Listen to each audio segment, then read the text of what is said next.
El momento más crítico fue cuando se cae el helicóptero Drup en una ceremonia militar, el primer helicóptero Drup.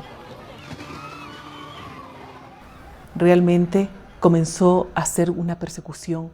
Habían carros frente a nuestra casa haciendo luces. Tuvimos que contratar seguridad privada en una Navidad para poder salir a Manta para compartir con mi familia la Navidad. Realmente fue durísimo. Después de eso, eran llamadas telefónicas que le hacían a mi esposo indicándole que ciertos oficiales que habían trabajado con él, indicándole que le estaban persiguiendo. Creo que el desborde llegó cuando abren la puerta de mi casa y yo tenía 4 perros que vivían dentro con nosotros, los 4 perros. Y los perros sacaron corriendo a 2 personas que trataron de ingresar a la casa.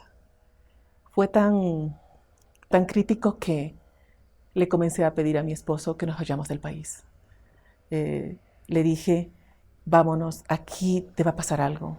Él me dijo, de mi país no me voy, de mi país me sacan muerto. Estamos hablando abril del 2010 ya. Me encontré en una ocasión con el coronel de inteligencia Roberto Vargas Sierra por esos días, a lo que le dije que de favor ya dejen de seguirle a mi esposo, que eso también estaba fuera de la ley. Yo le dije personalmente eso a él. ¿Cómo no olvidarme? En el Mall del Sol, él estaba con la esposa. Y él lo que supo decirme es que él no estaba siguiéndolo y que yo conocía muy bien cómo era el general Espinosa.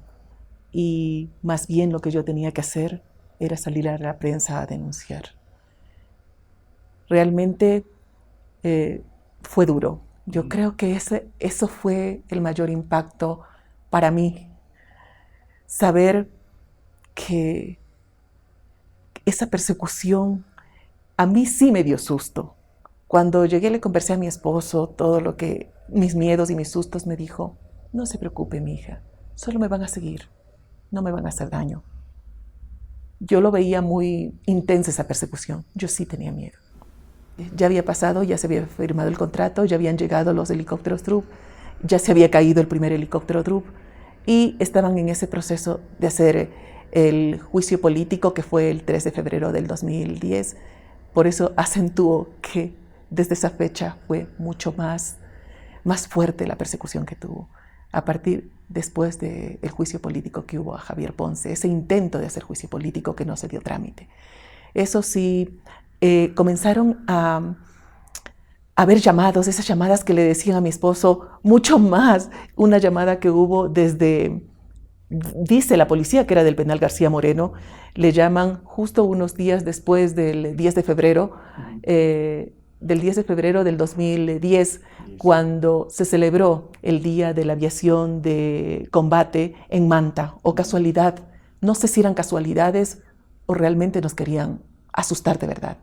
Esa llamada telefónica la hizo, según la denuncia que hizo mi esposo, a un policía que le llamó a ver qué estaba pasando y de dónde venía, porque él tomó hasta el número de teléfono de esa persona, le dijo que deposite $50 y que él iba a explicar que en Manta se estaba llevando un atentado, se estaba gestando un atentado en contra de él. Mi esposo, luego este policía, estoy convencida que es de apellido González, le reportó hacia otro policía en Quito y lo que le subieron a informar es eso, que la llamada había sido hecha desde el penal García Moreno y que esas llamadas se acostumbraban a hacer.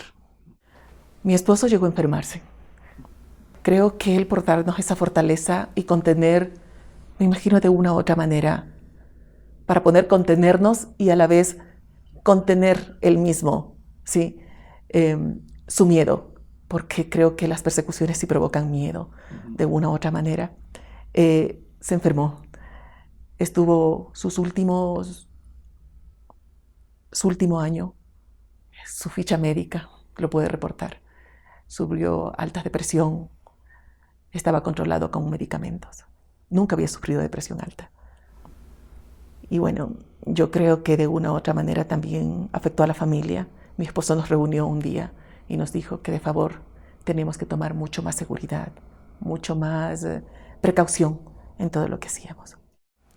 Él siempre tuvo su disponibilidad a la orden del día y comenzó a pensar eso desde el día en que él ascendió a teniente general, que fue el 27 de octubre del 2007. Con todos los antecedentes que habían sucedido, con las cuestiones que se habían estado dando en ese concurso que él no dio paso para que adjudiquen a la empresa HAL o a la empresa Sumil CA los helicópteros, él comenzó a ver el trato que estaba viendo dentro de la Fuerza Aérea, ¿sí? Comenzó a sentir esa deslealtad de los mismos oficiales. El día que él asciende tiraban pasquines en contra de él en la ceremonia militar y también donde se llevó, en el lugar donde se llevaba la ceremonia. Nosotros ese día estuvimos con nuestros hijos en esa ceremonia y mi esposo tomó la decisión que apenas salieran las autoridades, él se fue. 1:00 p.m. estábamos cogiendo el vuelo para estar en Guayaquil. Tengo entendido que los generales querían hacerle algún agasajo. Él dijo que no, que lamentablemente él se iba a su casa, a Guayaquil.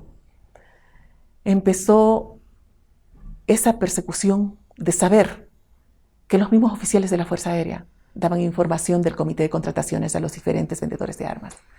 Estamos hablando que el ministro de Defensa de ese entonces, Wellington Sandoval, recibe una grabación de mi esposo del comité de contrataciones que le graba, ¿sí? Y esa grabación, quien se le entrega al doctor Wellington Sandoval, ministro de Defensa, es el señor Silvio Salmón Heller. Y esto lo puedo afirmar por la carta que le envía el almirante Homero Arellano adjuntando 3 documentos secretos al expresidente Rafael Correa Delgado el 3 de junio del 2007. Esa carta indica en una parte los nexos que habían entre el ministro de Defensa con vendedores de armas y explica que esa grabación fue entregada en manos del ministro de Defensa de la época. Eso ha de haber sido igual por el mes de abril del 2009, marzo-abril del 2009. Viendo esta persecución de mi esposo, yo no podía quedarme cruzada de brazos.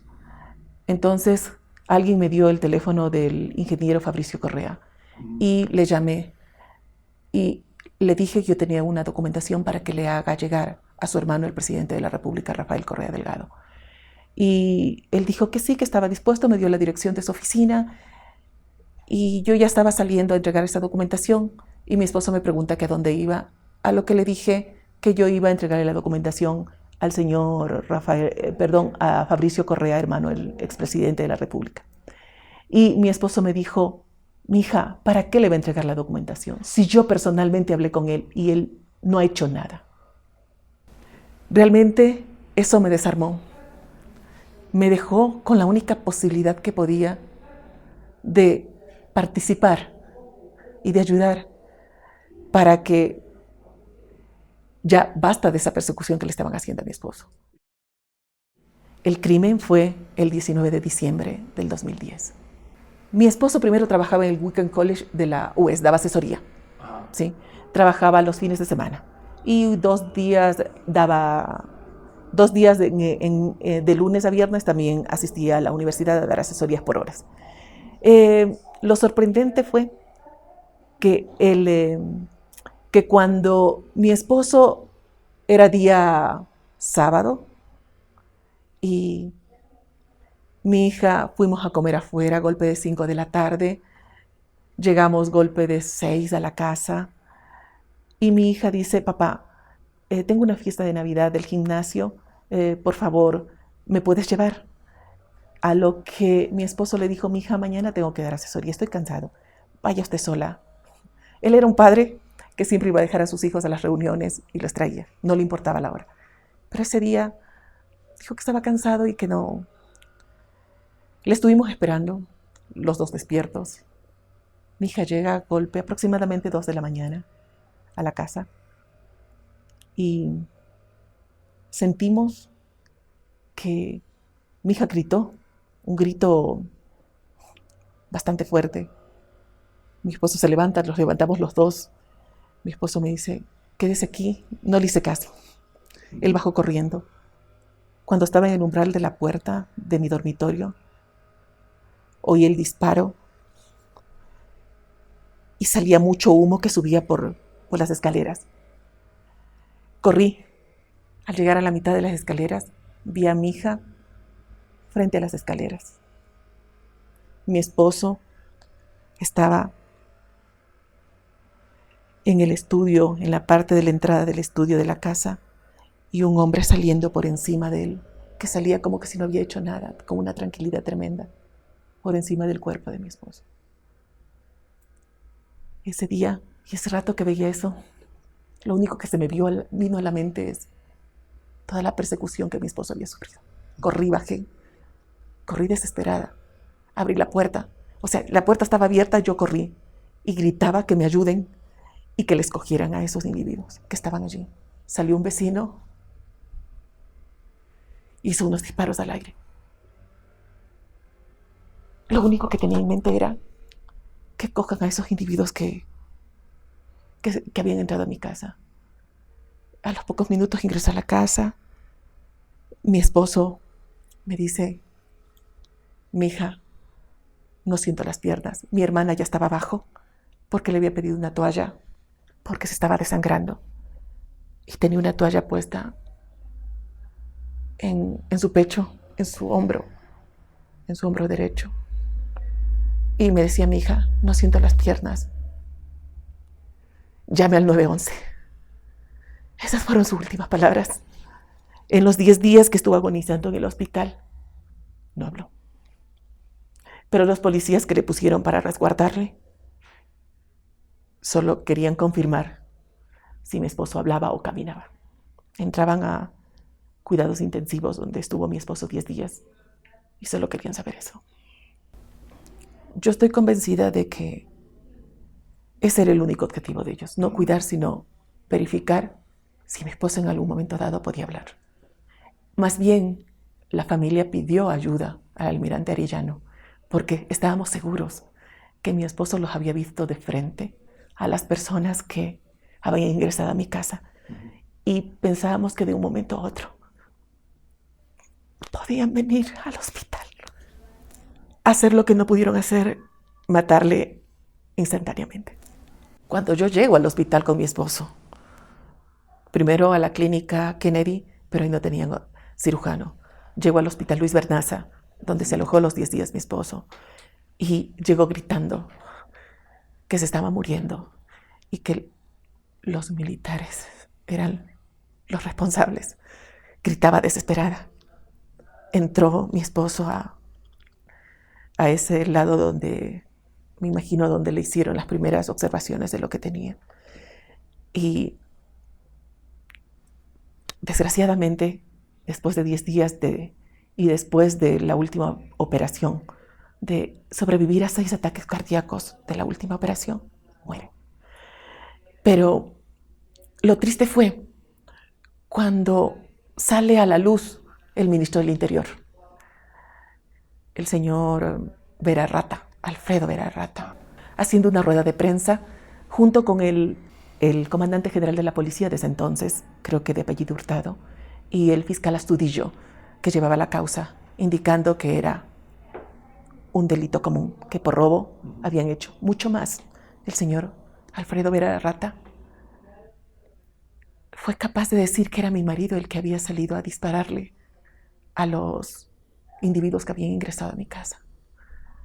Lo incomprensible es que el fiscal que estaba en esa reunión no le contradijo en nada, sabiendo él que mi esposo no se había encontrado arma en mi casa.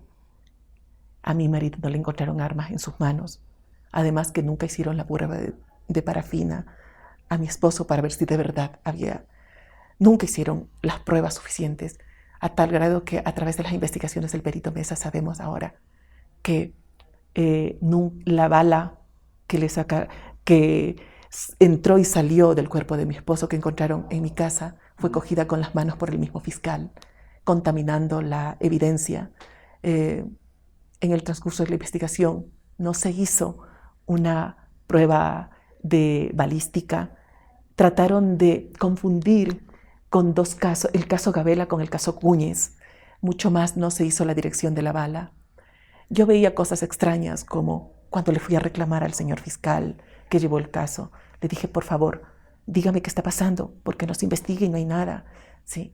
Y él me contestó, la policía no quiere hacer las pericias que yo le he ordenado y he mandado varios oficios para que hagan esas pericias, pero la policía no me quiere hacer caso. Realmente, en mi ignorancia en cuanto a las fiscalías y ese tipo de cosas, yo siempre pensé que el fiscal estaba por encima de la policía y él era el que tenía que ordenar hacer las pericias. Y no conformarse que policías le digan que no hacer tal o cual cosa. No se hizo la dirección de la bala en ningún momento. Y era vital, porque a mi esposo le disparan en el lado derecho, en la parte baja del cuello. La bala le perforó 3 vértebras, el pulmón. Mi esposo iba a quedar cuadraplégico. El 3 de enero del 2011, por primera vez, el presidente de ese entonces, Rafael Correa Delgado, hacía un llamado telefónico o llamaba para saber cuál era el estado de salud de su primer comandante general que tuvo la Fuerza Aérea en su gobierno. Y me llamó ese día varias veces.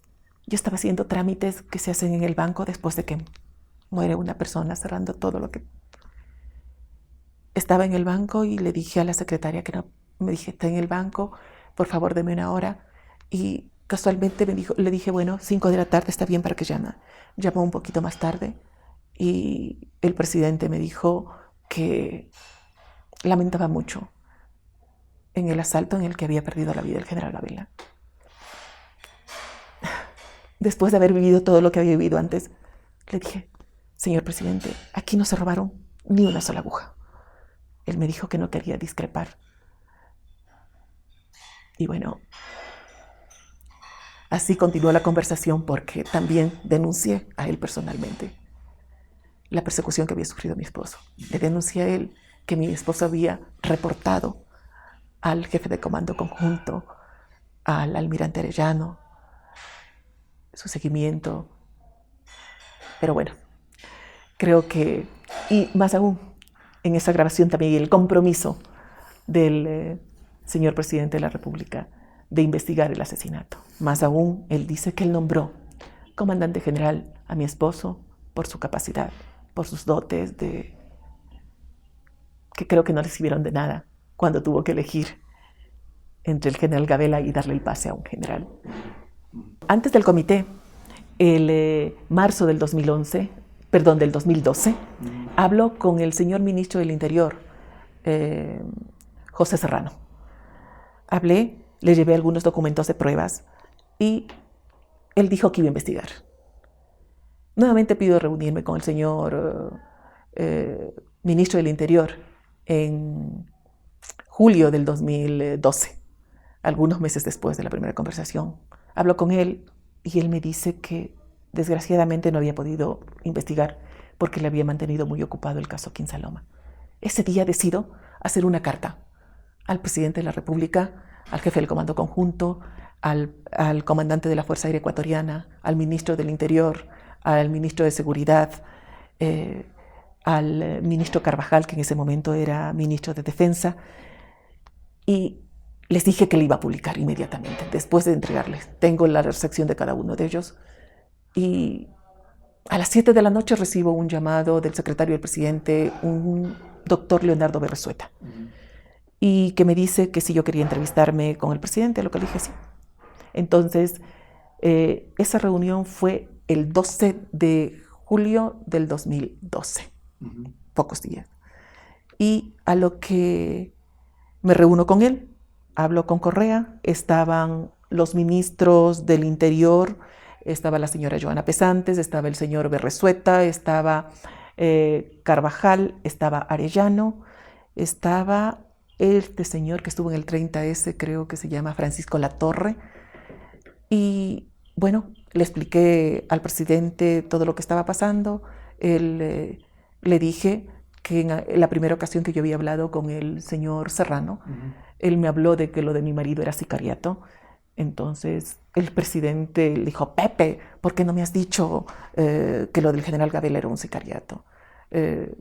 Después de que yo le transmití todas mis dudas, todo lo que, hasta le llevé un informe de la India donde hablaba sobre los helicópteros Drup, él concluye que la única persona que faltaba en esa reunión era el fiscal general. Y se compromete a investigar. Estoy convencida que ese día cayó día martes, hubo un conversatorio a lo que él se refirió en la tarde de que se iba a conformar una comisión de la verdad. Y al final de cuentas terminó haciendo un comité institucional formado solo por ministros del Estado. Hace el decreto ejecutivo, estamos hablando en julio, recién hace el decreto ejecutivo en octubre del 2012. Realmente porque yo seguía insistiendo, y hasta hice una rueda de prensa en mi casa también. Entonces creo que se vio obligado a callar, porque justo en el 2013 estaban las elecciones. En este momento me convenzo que solo fue para callar la voz. En ese momento que se hace el comité institucional, ¿sí? Se crea con decreto ejecutivo 1317 en octubre del 2012. En las primeras reuniones que tomamos en ese comité, en noviembre, comencé a sentir extraño cuando se estaban haciendo investigaciones y yo le preguntaba a la ministra cuál era el avance de las investigaciones. Y siempre me respondían, solo el señor presidente le informará. Me parecía extraño, porque en ningún momento a mí me dijeron que solo el señor presidente tenía que informarme. Pensé que yo iba a ser un aporte para la investigación, ¿sí? No que solo iban a sacarme la información que yo tenía, ¿sí? Para luego no hacerlo. Entonces, eso quedó, comencé a sentir esa duda, mucho más cuando pedí reunirme con los ministros de Justicia, que se comenzó a agudizar después de que tengo entendido se hace el acta de entrega-recepción. El 3 de septiembre del 2013 se hace el acta de entrega-recepción de los 3 productos, ¿sí? Comienzo a pedir reunirme con los ministros y no me querían recibir. Entonces era algo que comenzó mis sospechas a levantar. Por ejemplo, una vez con el señor Serrano, que quedó interinamente, me hizo llegar a Quito y no me recibió. Me llamó, la reunión era a las 5 de la tarde y a las 3:30 de la tarde me llaman a decir que quedaba suspendido porque el señor ministro estaba en Guayaquil. La señora ministra de Justicia luego, la señora Lady Zúñiga, nunca quiso darme una entrevista, jamás. Tuvo que caerse el cuarto helicóptero Drup. Y cuando se cayó el cuarto helicóptero Drup, ¿cómo olvidar? 3 de febrero del 2015. Ese 3 de febrero del 2015 me llamó las veces que no me aceptó ninguna de mis citas que pedí con ella. Me llamó 3 veces. 3 veces para decirme que iba a dar una rueda de prensa. Y era raro todo lo que estaba pasando. A mí me hizo llegar el mismo perito el acta de entrega-recepción por el 2015, ¿sí? Entonces yo ya tenía la certeza de que no era un delito común, que era siempre lo que yo sospeché. Porque cuando leo la parte del tercer producto, ¿sí? Que se llega al tercer producto, cuando uno lee toda la acta, que fue pagado el tercer producto, y dice que si se llega al tercer producto estaba relacionado con las actividades laborales del general Gabela y que ahí estarían estampados los nombres de los posibles autores intelectuales. Yo con eso ya estaba confirmando todo lo que había pasado. Cuando la señora ministra me hace entrega del informe, después de lo que ella dijo que le había entregado a Galo Chiriboga, fiscal general de ese entonces, el 2 de julio, a mí me lo entregó el 9 de julio del 2015, una semana más tarde de lo que le entregó a Galo Chiriboga. Cuando ella me hace entrega de eso, yo tomo el informe y lo primero que busco es si estaba firmado y sumillado por el perito Mesa. A lo que, cuando veo ese documento, veo que no estaba ni firmado, ni sumillado, ni nada. Y le pregunté a la señora ministra de Justicia, señora, ¿por qué este informe que me entregan a mí no está firmado y sumillado? Y ella me respondió, no se preocupe, que el que está en la fiscalía sí está firmado y sumillado. Lo que ahora vemos es que el de la Fiscalía tampoco estaba firmado y sumillado. Hasta ahí, yo solo tenía conocimiento de un informe sin firma y sumilla. ¿Sí? Cuando se hace un acceso a la información pública a la Presidencia de la República por parte de la Defensoría del Pueblo, me entregan en mayo del 2018, ¿sí?, el primero y segundo producto levantado a la reserva, que no tenía nada que ver con ese informe falso que me habían entregado en el 2015, en el cual su primera conclusión decía en el segundo producto decía que el crimen del general Gabela estaba relacionado con el crimen organizado. Y hablaba de una segunda conclusión, donde se iba a desarrollar la siguiente fase, que sería el tercer producto. Ahí confirmé exactamente, ¿sí?, que el documento que me habían entregado era totalmente falso. Totalmente falso. Y fue lo mismo que confirmaron los señores asambleístas en la comisión, cuando se lleva ese informe y tuvieron la precaución de mirar hoja por hoja. Había estado forjado desde la primera hoja del informe. No habían puesto una palabra de la que decía en el segundo informe. O sea, era fácil. No había que ser muy perito, para entender cuál era el informe y lo que me habían entregado a mí. No era muy, muy difícil. Y siempre en ese momento me convencí que todo lo que había hecho el presidente de ese entonces, Rafael Correa Delgado, fue tratar de borrar las huellas de ese delito, conformando ese comité solo con funcionarios muy allegados a él. Mucho más cuando comenzamos a ver las hojas donde firmaban y habían delegados de la presidencia en las reuniones, donde habían gente de la CNAIN en las reuniones. Creo que cada golpe que recibí, cada golpe me hacía más dura, más fuerte. Sí, lloraba mucho, lo reconozco. Lloraba a veces hasta ahogarme, pero al día siguiente cobraba fuerzas para seguir pidiendo más. No me conformaba. Creo que de ese asesinato que quisieron hacer en contra de mi familia y de mi esposo, primero en contra de mi esposo y en contra de mi familia, porque no solo lo asesinan físicamente, trataron de asesinarlo en su honra, en su honor, y luego trataron también de asesinar la honra de mi familia, de mis hijos, de mis hijas. Yo creo que eso me daba fuerzas para seguir pidiendo justicia y descubrir quiénes eran los que estaban con la verdad y quiénes eran los que estaban organizados para que no se descubra, y no les importaba los medios, no les importó tratar de destruir también a mi familia. Cuando se conformó la comisión de la asamblea, les soy sincera, no tenía mucha fe. Ya se había pasado la familia por 3 procesos. Mi esposo presente en la comisión de fiscalización con la señora Silvia Salgado, en las cuales solo mandaron a investigar las actividades de mi esposo, la actitud que había tenido mi esposo, pero no se confirmó con documentos todo lo que los coroneles y generales y capitanes habían dicho en esa comisión. Cosa que ahora esta comisión sí lo hizo, contrastó documentaciones donde no había ningún documento que certifique lo que ellos dicen. ¿Sí? Yo creo que lo cogí con mucha desconfianza la comisión, esta comisión que se formó multipartidista de la Asamblea.